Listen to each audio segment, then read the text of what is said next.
Heather Good was among several witnesses who sat and waited to see Purkey's execution through.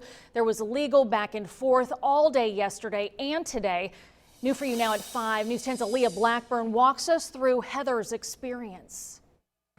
For News 10's Heather Good, the story of Wesley Purkey's execution starts just before 5 p.m. Wednesday.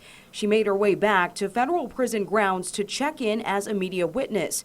That's after learning the execution was pushed back to 7 p.m. I thought that because they had pushed back the execution time, that perhaps all of the legal hurdles would have been dealt with, and when we actually got there, we would be able to proceed. However, media members would proceed to wait for several hours. The BOP officials in the room seemed to think that this really could happen at any time, so we were never released. The back and forth between Purkey's legal team and the courts would go on until at least 2:30 Thursday morning. The media and the victim's family were hauled into vans headed for the execution chambers, leaving them all to sit and wait again until 7:53. By 7:55, that curtain had been raised. I also noticed at that time that they were taking a face mask off of Wesley Purkey, which I thought was interesting because I did not notice Daniel Lee at any point wearing a face mask. I was kind of taken aback. His cheeks seemed kind of rosy the first time I saw him.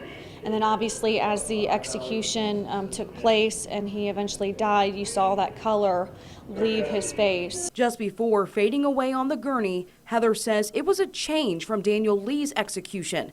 While Lee used his final words to maintain his innocence, Purkey spent his on apologies to his daughter, her family, and the victims. One of his final statements was, "This sanitized murder really does not serve no purpose whatsoever."